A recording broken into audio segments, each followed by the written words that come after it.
I kept telling myself over, he's probably dead. Why else would they come out all the way out here tonight to pick me up in these horrible conditions? And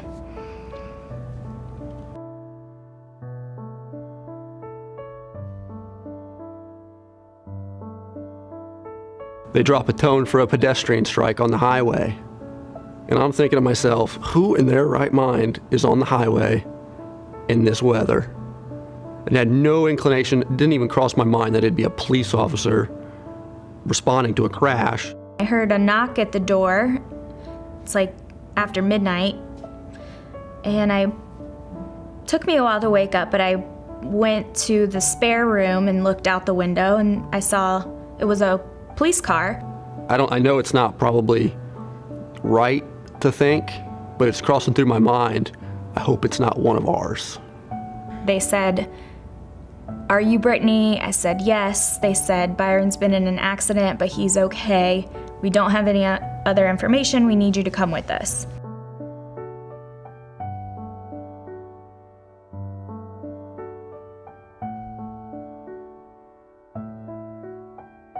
He was in and out of consciousness, but he was still with us, and that's all I really cared about. I just wanted to get his head patched up because I had never seen an injury like that before, and I wasn't sure what I was dealing with, what I was looking at. And Officer Dustin Dougherty come running over with the first aid kit, and his partner, Officer Daniel O'Neill, he's standing next to me. I'm on the ground. He's standing next to me, and he says, "This leg is bad. We need to put a tourniquet on it." And he's just standing there with the tourniquet in his hand, and I just reached up and took it from him and started strapping it onto Byron's leg.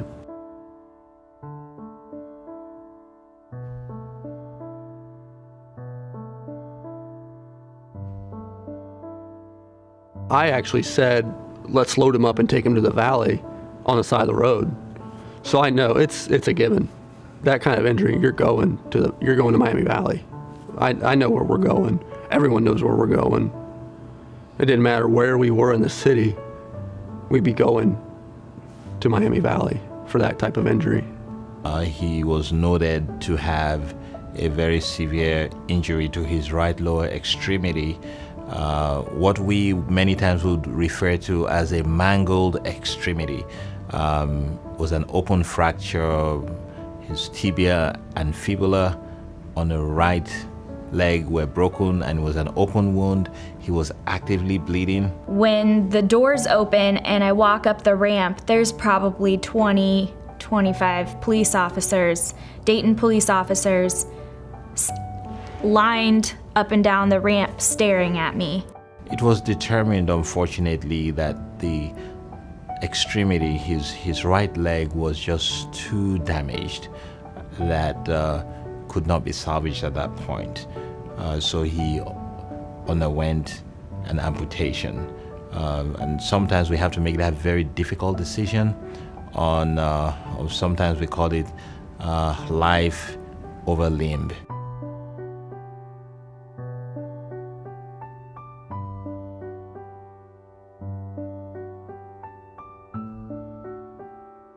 Dr. Wallace-Simby, one of my colleagues, went out to the waiting room to tell Byron's wife, Brittany, that they could not salvage the leg. He comes and sits right by me.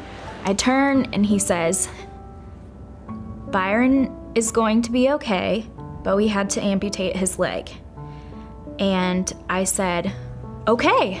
But I was thinking for like 2 hours that he was dead. So I was like, we can deal with an amputation. That, like, whatever else comes is going to be easy compared to what I thought was going on.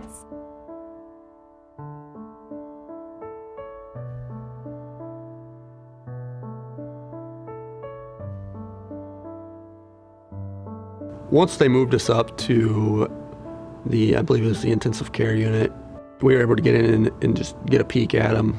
And they assured me the head wound it's a laceration, but it's not. He doesn't have any brain damage. You know, all major organs are fine. He's gonna lose his leg. That's kind of starts bringing a little bit of peace to me.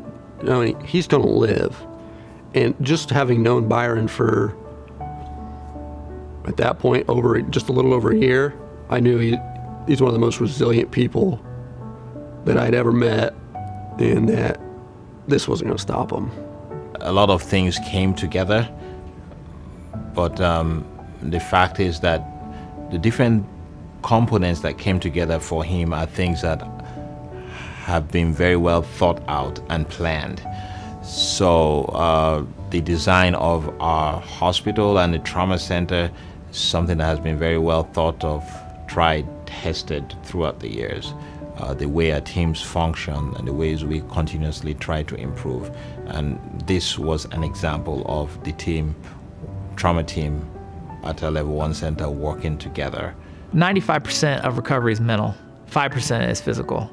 I've always had a pretty solid mental outlook on everything. I tend to be extremely pragmatic about how I think about things and how I live my life. So I looked at it and I decided I'm not going to focus on what I can't do. I'm only going to focus on what I can do, and what I can do is recover and get back to work.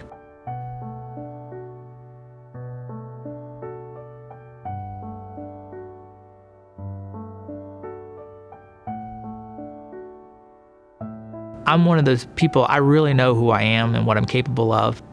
For that reason, I didn't ever see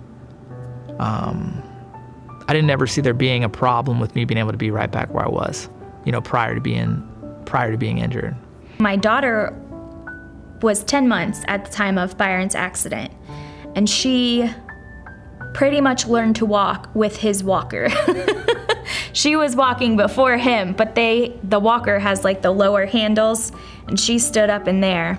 She now likes Byron to take her on wheelchair rides around our house, and she waves like she's in a parade. She has no idea. She sees his leg and says, "Daddy." Apart from being very physically fit, I think more importantly, Byron was very motivated and had such a wonderful attitude and an outlook, and had, the view that he was going to make it through this. He's great. He's great. I don't think we could ask for anything better. I honestly don't think, aside from the accident, I don't think we could have asked for anything more.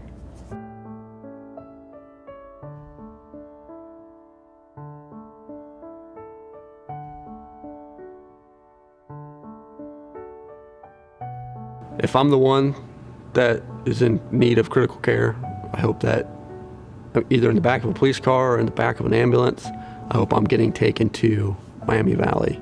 I think Miami Valley did great. We had so many nurses that we really loved on every unit. I can't remember their names, I can see their faces, but they took great care of us. They took great care of him, and they took care of me. They put up with the tons of family members and police officers in the lobby. Thanks for helping me when I needed it. That's the least and the most we can ask for people, or ask from people, is just to be there when you need them.